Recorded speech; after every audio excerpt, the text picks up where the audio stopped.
अस्सलाम वालेकुम। अस्सलाम वालेकुम। दुरूद शरीफ पढ़ना।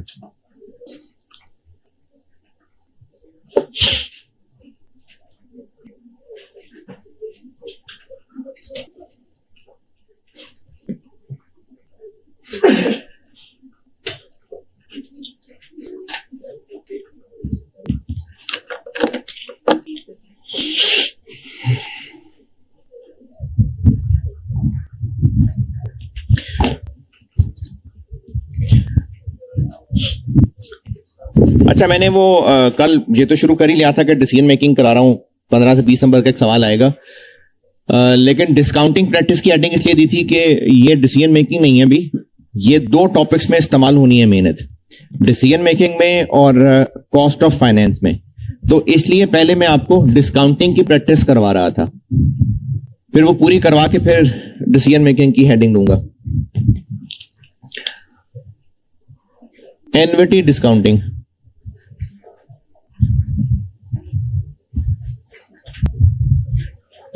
जिन्होंने R2 पढ़ा हुआ है तो ये लीज रेंटल क्या हुआ?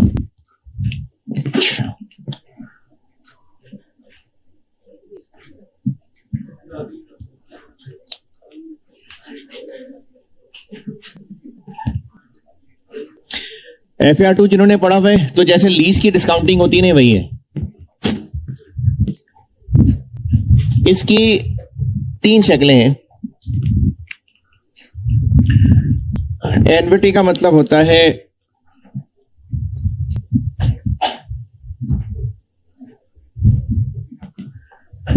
Equal periodic cash flow.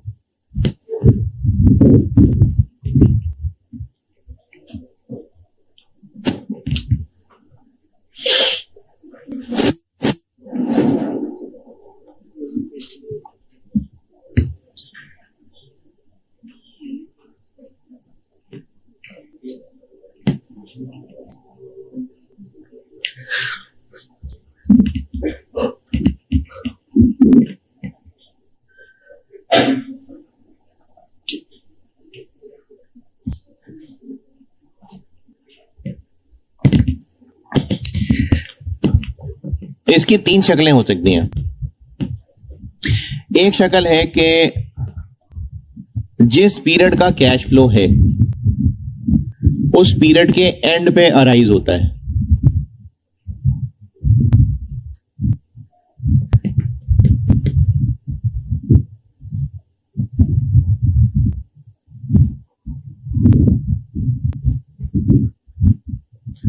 यानी इस बात का मतलब यह है कि अगर हमें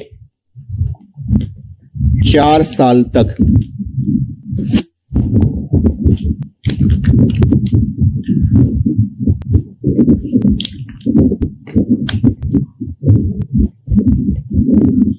हर साल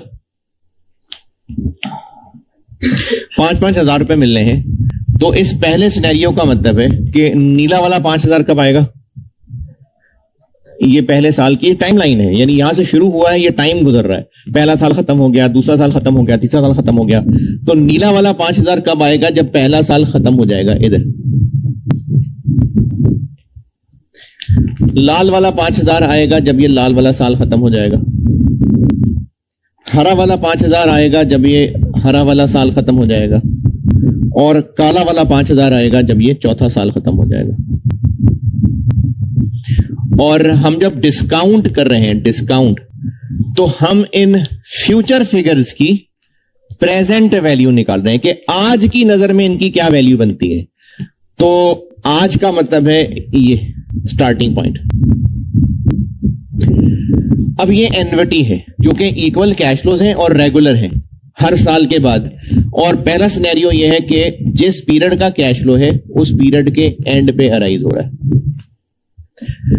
अब अगर इसको टाइमलाइन के हिसाब से देखें तो ये आज है, हमने आज इन सब फ्यूचर वैल्यूज की प्रेजेंट वैल्यू निकालनी है। ये 5,000 आज से कितनी दूर है? ये 2 साल, ये 3 साल, ये 4 साल। और एक तरीका तो ये है कि हम इन चारों की अलग अलग प्रेजेंट वैल्यूज निकाल लें, और एक तरीका यह है कि एक फार्मूला लगाएं और उस फार्मूले से जो आंसर निकले प्रेजेंट वैल्यू वो इन चारों की टोटल प्रेजेंट वैल्यू हो। तो इसका फार्मूला होगा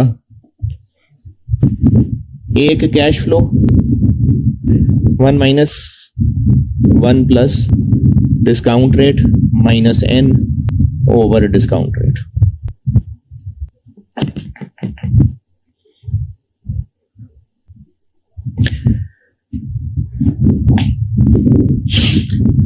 यहां पर R का मतलब है जो एक कैश फ्लो है,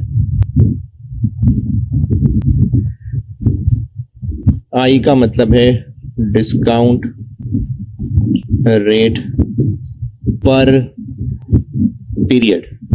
मेरी इस मिसाल में एक पीरियड कितनी देर का है, यानी एक पीरियड कितने अरसे का है, 1 साल का। तो इस फार्मूले में डिस्काउंट रेट पर ईयर होगा।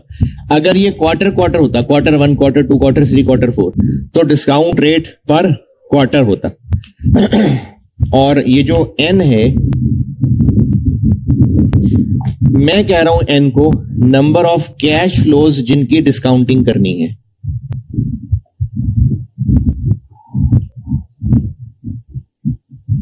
तो इस सवाल में हमने कितने कैश फ्लोज की डिस्काउंटिंग करनी है, 4 की।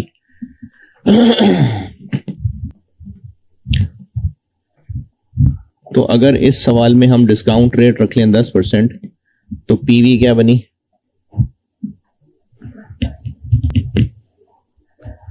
5000 1 माइनस 1.1 पावर माइनस 4.1 15849।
सवाल लिखे कर लें, नोट कर लें, नोट कर लें पहले, फिर लिख लीजिएगा।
चलें सवाल लिखें। 3000 payable eight end of every quarter. आपको जो सवाल में डिस्काउंट रेट अवेलेबल होगा बाय डिफॉल्ट वो पर ईयर ही होगा। तो 3000 payable eight end of every quarter for 5 years।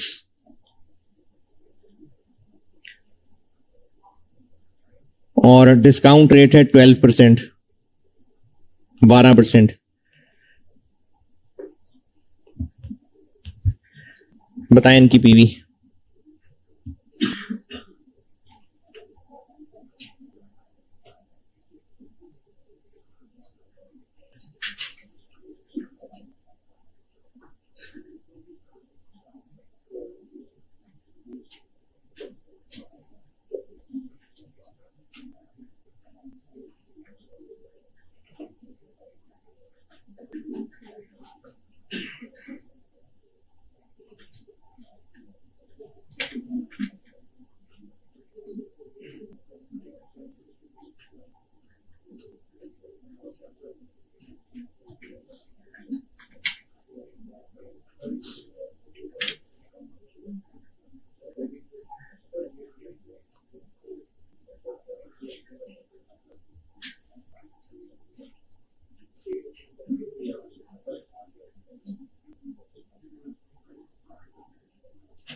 जी क्या आंसर आया?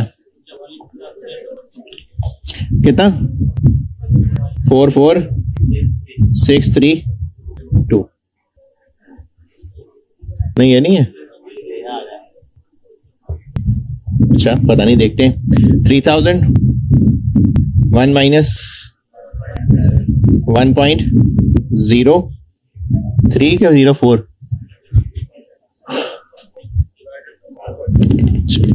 Power minus 20।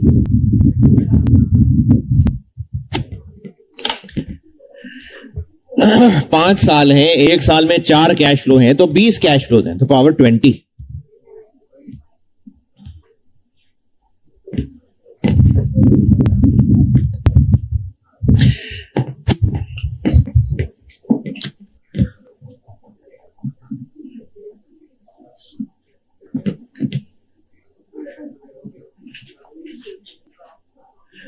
जिस पीरियड का कैश फ्लो है उस पीरियड के शुरू में अराइज हो जाए, एट स्टार्ट ऑफ पीरियड।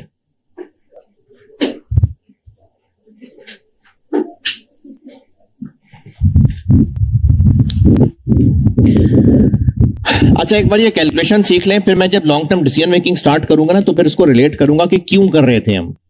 वैसे तो कल थोड़ा बहुत आइडिया दिया है टाइम वैल्यू ऑफ मनी, लेकिन फिर भी इसको मैं डिसीजन मेकिंग से बिल्कुल लिंक करूंगा। अभी बस आप एक प्रोसीजर समझें कि हम एक फ्यूचर की फिगर है, इसको सीढ़ियां खींच के नीचे लेके आ रहे हैं। ऊपर थी फिगर, खींच के नीचे लेके आ रहे हैं। तो जो एक एक स्टेप का साइज है वो ये डिस्काउंट रेट है। तो हमने कितने सीढ़ियां नीचे खींच के लाना है, कितने साल नीचे खींच के लाना है, कितने पीरियड नीचे खींच के लाना है, बस ये डिस्काउंटिंग हो रही है। क्यों कर रहे हैं इसको डिसीजन मेकिंग पर लिंक करूंगा मैं। अभी बस आप ये फ्यूचर की फिगर को खींच के नीचे लाने वाली कैलकुलेशन समझ लें बस।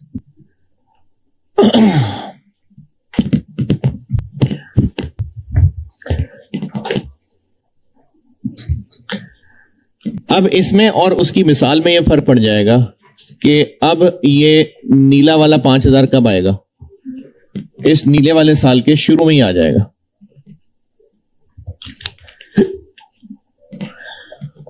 लाल वाला कैश फ्लो ये लाल वाले साल के शुरू में ही आ जाएगा। हरा वाला 5000 ये शुरू में आ जाएगा, और काला वाला 5000 ये शुरू में आ जाएगा।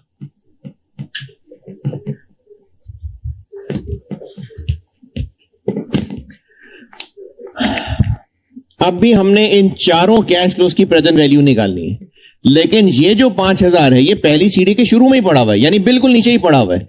तो इस 5000 की प्रेजेंट वैल्यू कितनी? 5000। तो हमें इसको फिर डिस्काउंट करने का तकल्लुफ नहीं करना, हमें डिस्काउंट करना है फिर इन 3 को। अब ये है 4, लेकिन हमने डिस्काउंट इनमें से 3 को करना है। इसको डिस्काउंट करने की जरूरत है नहीं। तो अगर इन चारों की ही पीवी की बात करें तो इन चारों की पीवी के लिए पहला वाला 5000 तो एज इट इज आ जाएगा, और उसके बाद जो बाकी 3 रह जाएंगे तो ये वही शक्ल बन जाएगी। इसलिए बाकी पोर्शन के लिए यही वाला फार्मूला आ जाएगा।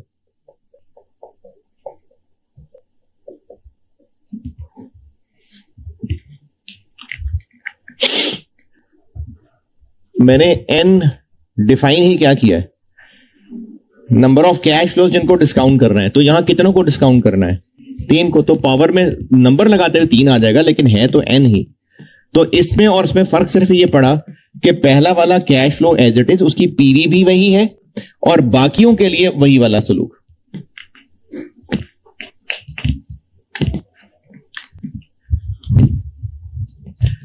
तो इस मिसाल में भी अगर डिस्काउंट रेट 10% है तो पीवी क्या बनी? एक 5000 एज इट इज, और बाकी जो 3 रह गए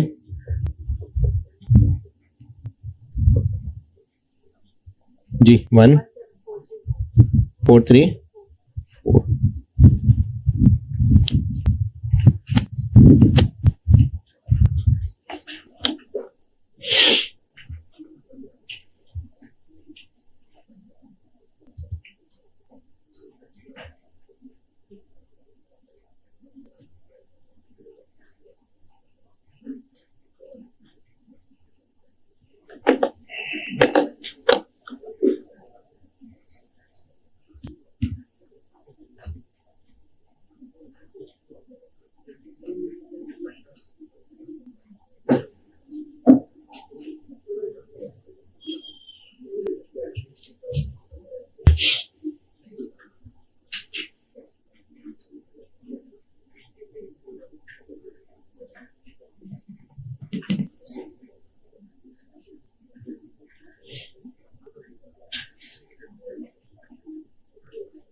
सवाल लिखें।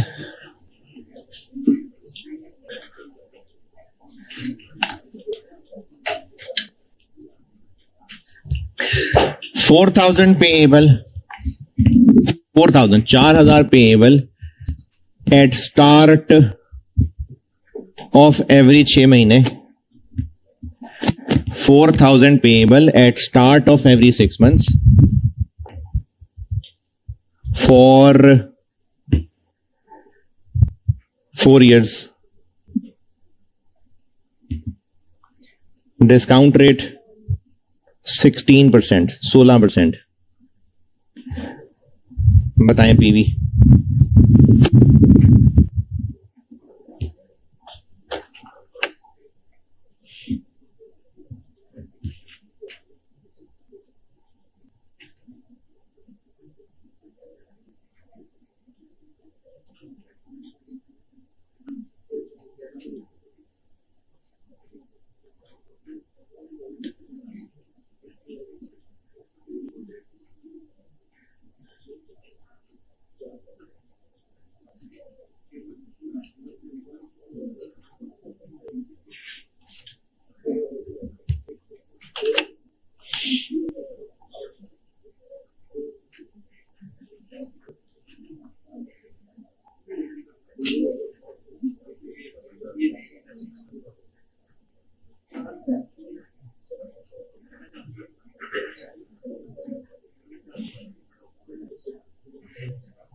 जी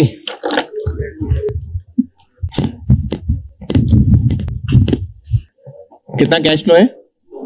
4,000 प्लस 4,000 1 माइनस 16% है साल का, लेकिन इस मिसाल में पीरियड 6 महीने का है तो 1.08। और कितने साल हैं? 4 साल हैं, यानी टोटल 8 कैश बन गए। एक ये है तो बाकी 7 रह गए। 24,825।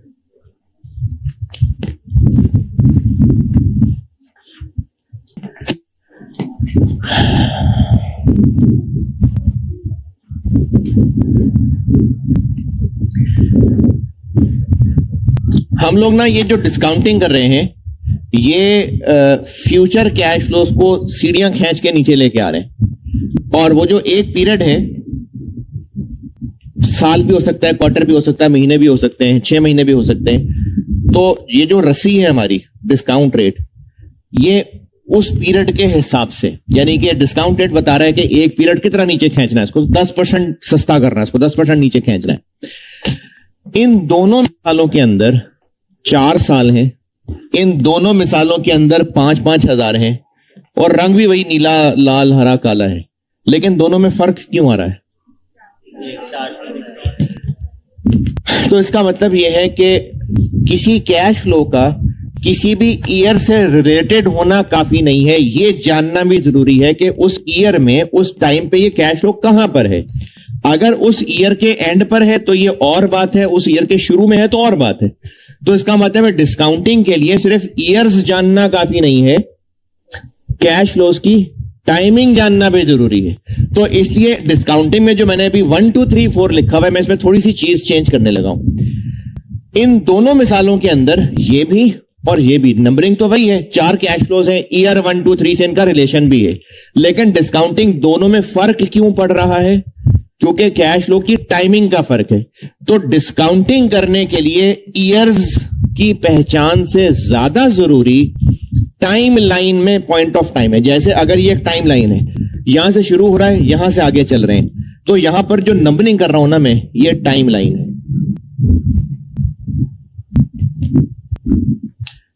ये मैंने जो नंबर 3 लिखा है, ये ईयर 3 कह रहा हूं मैं, ये जो मैंने नंबर 3 लिखा है, इस पूरी टाइम लाइन पे 3 टुकड़ों के बाद, 3 स्टॉप्स के बाद ये पॉइंट आ रहा है।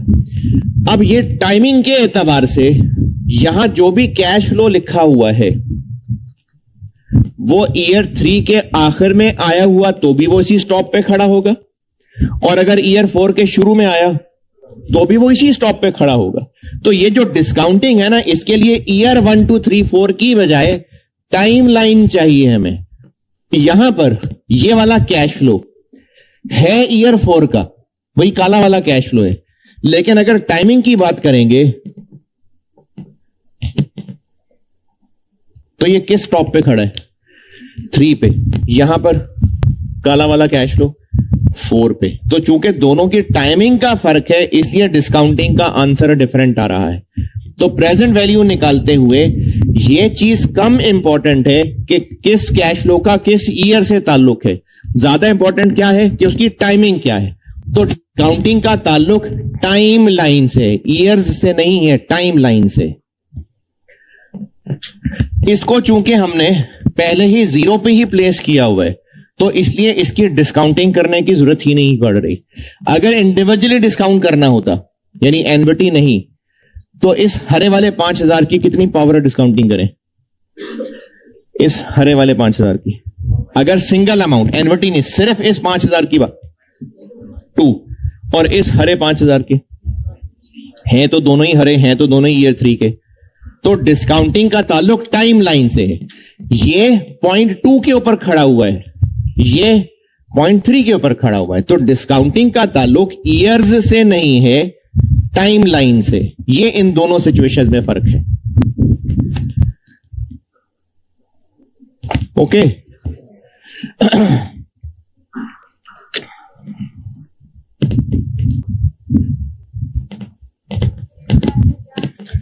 क्या इस बात का क्या करें? इसका हम मतलब क्या करें?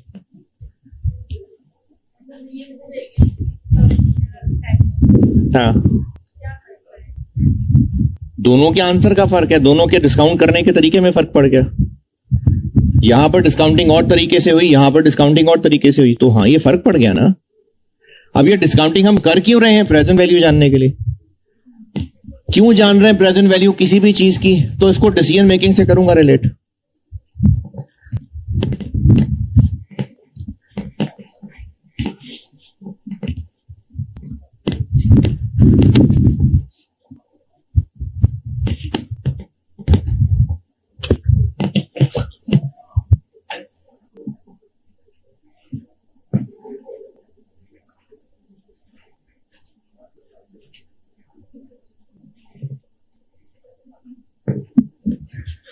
है एनविटी लेकिन डिलेड है।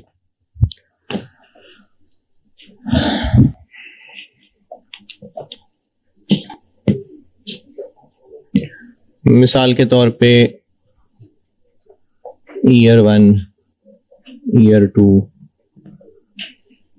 Year 3, year 4।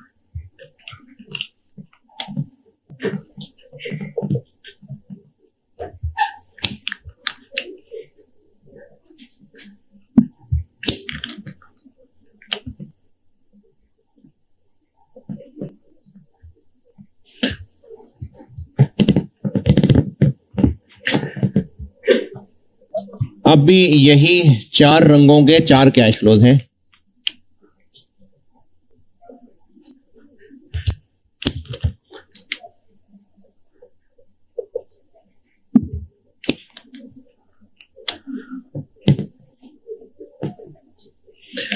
लेकिन ये जो रंग बिरंगे कैश फ्लोज आने शुरू हुए हैं, ये 3 साल के गैप के बाद आने शुरू हुए। पहले 3 साल में कोई कैश फ्लो नहीं। इस मिसाल में भी और उन दोनों मिसालों में भी है वही 4 रंगों के 4 कैश फ्लोज।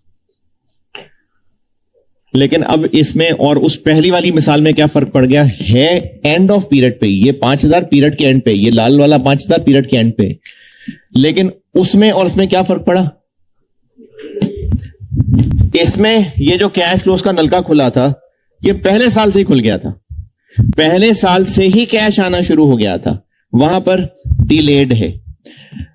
इसमें चूंकि 4 साल हैं, चारों साल के एंड पे ही आ रहा है और एनविटी है, तो जो वहां फार्मूला आया है वो फार्मूला बिल्कुल यहां तो लगा सकते हैं। 5000 पावर, मैं टाइम लाइन भी अगर बना दूं तो 0 1 2 3 4 5 6 7 पावर 4 के 7।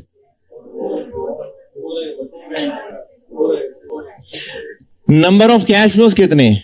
वो 4 हैं, तो पावर 4 ही आएगी।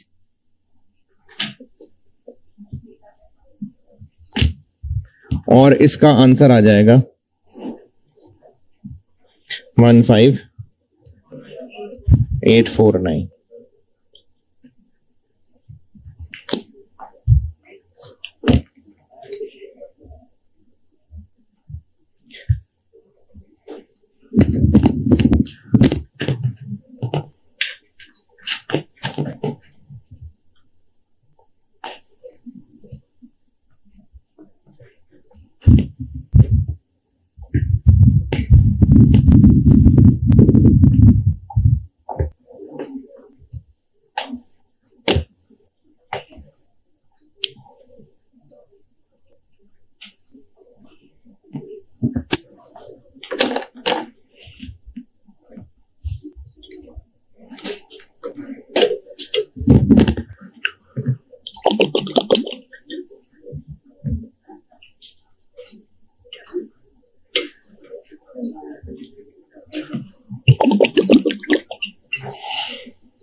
इसमें और पहले वाले में फार्मूला सेम क्यों लगा है?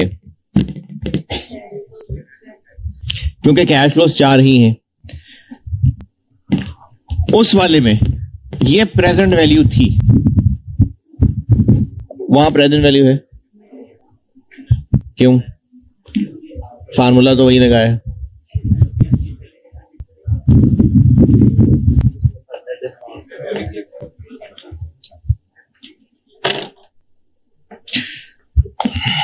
चल एक तजुर्बा करके दिखाता हूं।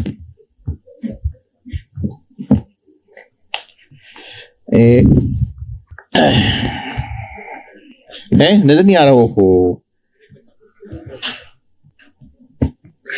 इमेजिन करें कि कुछ हो रहा है इधर। ये ना ये है ना, ये इसको मैंने नीचे रखा है, ये इससे मैं इसको ना खींच के ये यहां तक ले आया, अपने पास ले आया। ठीक है, दोबारा दिखा दो बच्चों। ये मैंने यहां रखा है, ये स्टिक है, इससे मैं इसको खींच के ये इधर अपने पास ले आया। ठीक है, मजे का है। दोबारा देखें।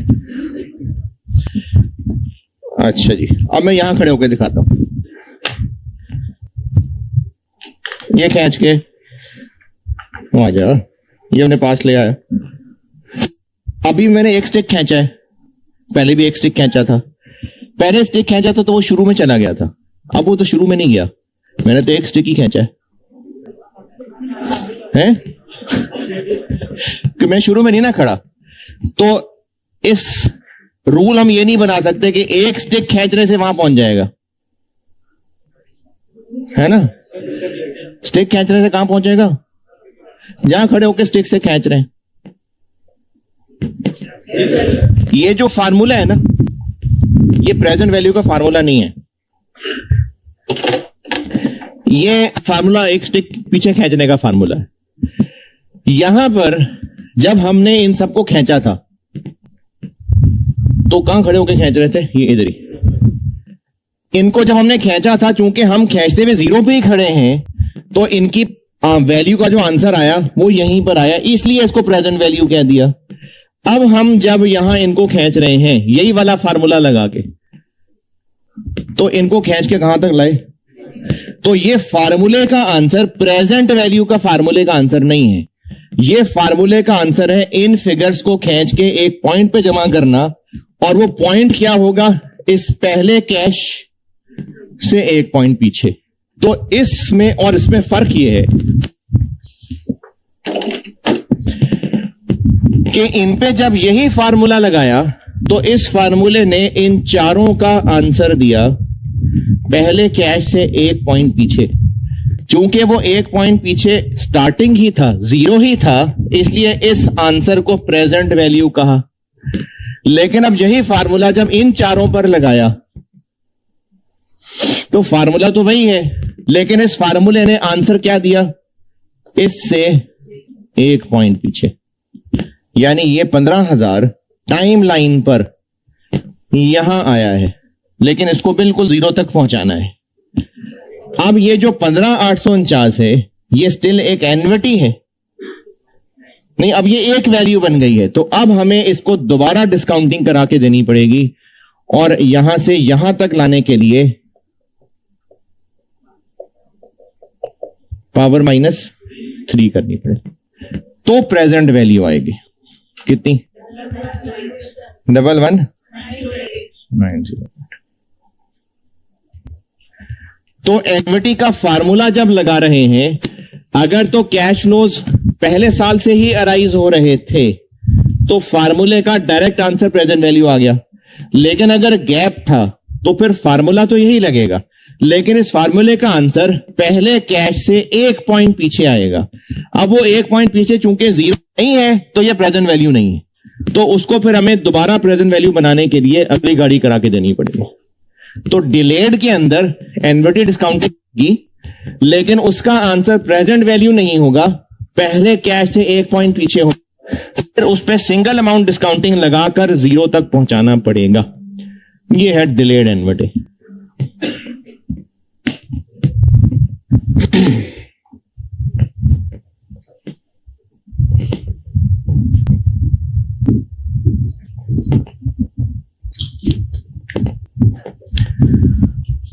हाँ जी, समझ आई बात कि नहीं? अच्छा, ऐसे ही नॉलेज के लिए, ऐसे ही नॉलेज के लिए एक बात सुनिएगा, अगर हम इन चारों पर, यानी दूसरी वाली मिसाल, वो वाला फार्मूला लगा दें, यानी ये वाला, इन चारों पर ये नॉर्मल वाला फार्मूला लगाएं, तो कितना आंसर आएगा? यही आएगा, यही आएगा। लेकिन ये आंसर टाइम लाइन पे कहां होगा? ये -1 पे चला जाएगा, 0 पे लाना है, तो उसको 10% से 1 साल बढ़ाना पड़ेगा। बढ़ाएं, इसको 1 साल बढ़ाएं 10% से, क्या करें? इंटू 1.1,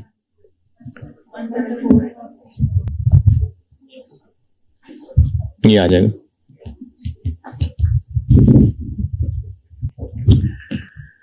ये तीनों सिनेरियो नोट करें, फिर इनको मिटा के मैं परपेचुटी बनाने लगा हूं।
नहीं, ये मल्टीपल भी हो सकते हैं, ये गैप मल्टीपल भी हो सकते हैं।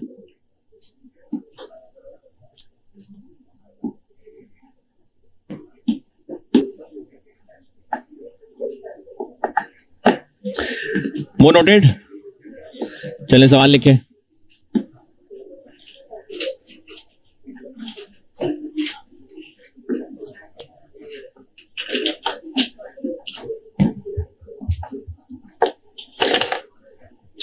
A project will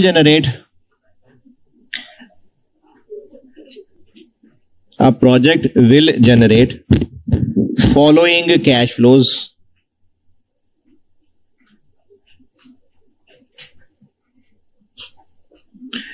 at end of respective years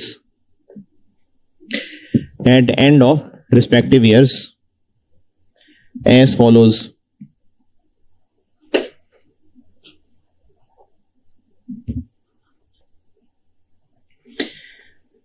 year 1 से ईयर 4 तक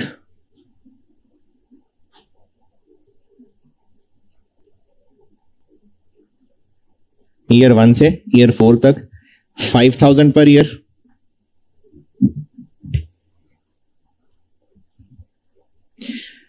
ईयर 5 से ईयर 10 तक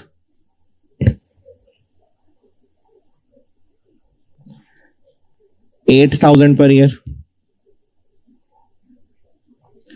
और ईयर 11 से ईयर 13 तक 10,000 per year. डिस्काउंट रेट 12% है, 12%. Total present value of all cash flows बता दें. है पहली लाइन में बताया तो है. At end of respective years.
हाँ जी,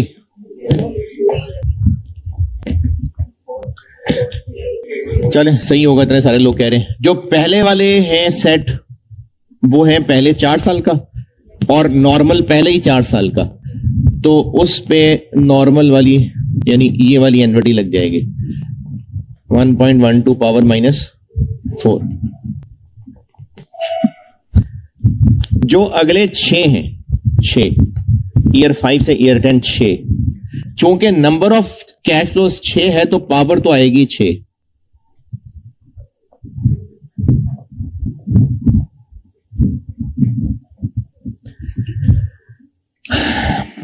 लेकिन इसका जो आंसर आएगा, ये पहला कैश कब आ रहा है? ईयर 5 के एंड से शुरू हो रहा है ना, तो इस नीले नीले फार्मूले का आंसर आएगा ईयर 5 के शुरू में। हमें उसको फिर दोबारा से 4 साल पीछे ले जाना पड़ेगा।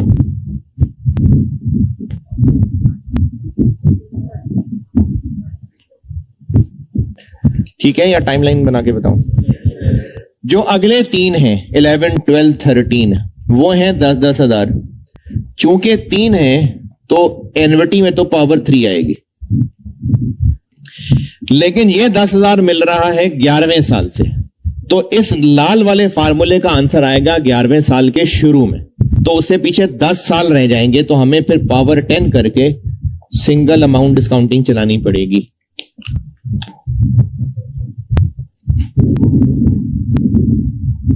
ये तो क्या बना आंसर? 438382।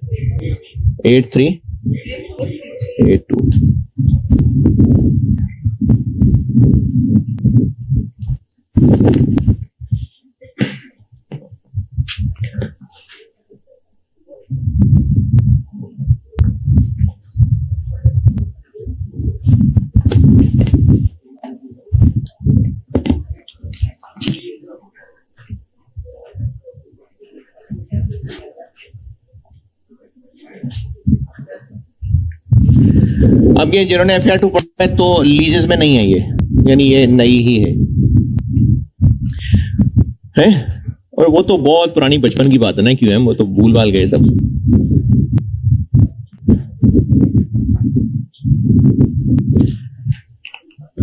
परपेचुटी वो एनविटी होती है जिसमें n इंफिनिटी हो जाता है एनविटी, लेकिन इंफिनिटी तक जाएगा। अब चूंकि एनविटी है तो उसमें भी यही 3 शक्लें बनेंगी। ये 43823 ओके।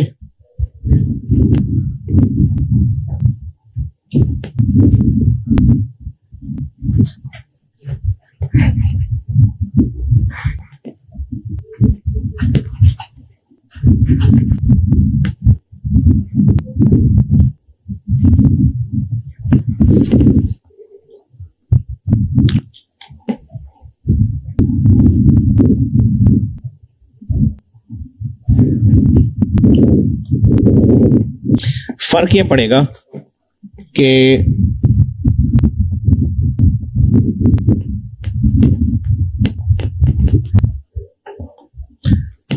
अब ये सिर्फ 4 नहीं है, ये चलता जाएगा ऐसे ही।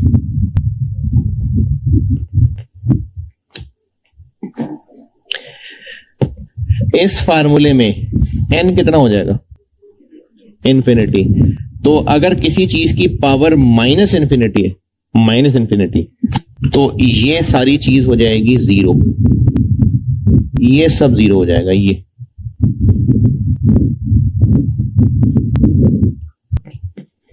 और क्या रह जाएगा बाकी? R इंटू 1/i, यानी R/i रह जाएगा। तो PV is equal to R/i कह लें या R इंटू 1/i, ये बन जाएगा।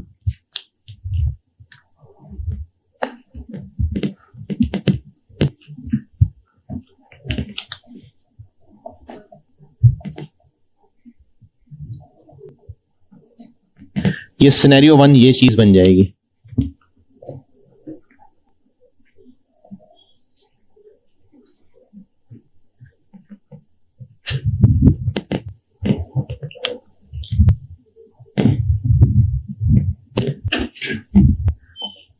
सिनेरियो 2 क्या बन जाएगा?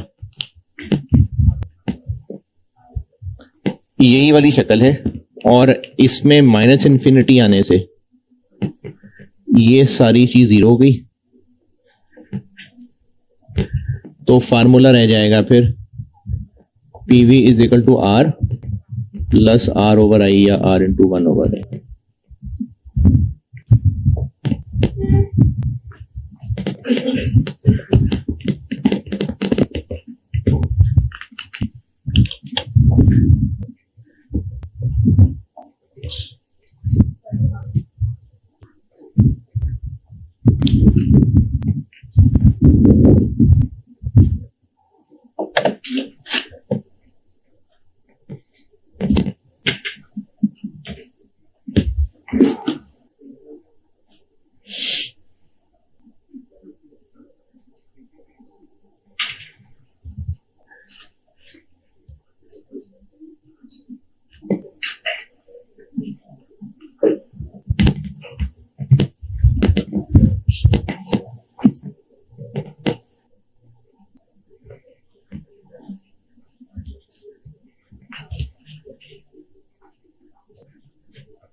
और इस डिलेड में शक्ल ये बनेगी कि इस 50,000 का जो आंसर आएगा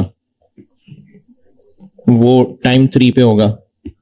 फिर इसको हम दोबारा से डिस्काउंट करेंगे।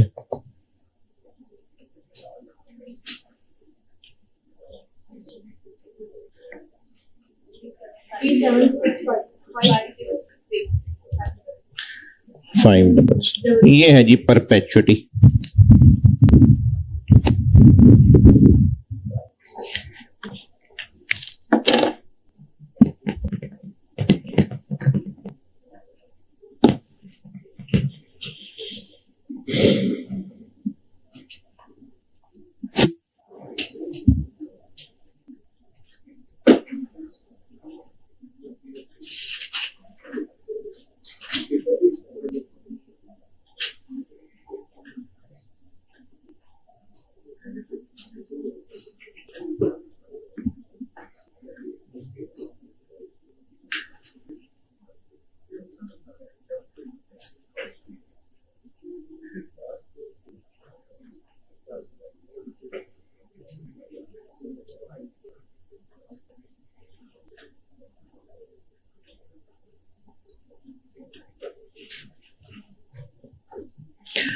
जी बताएं, परपेचुटी में कोई सवाल है तो।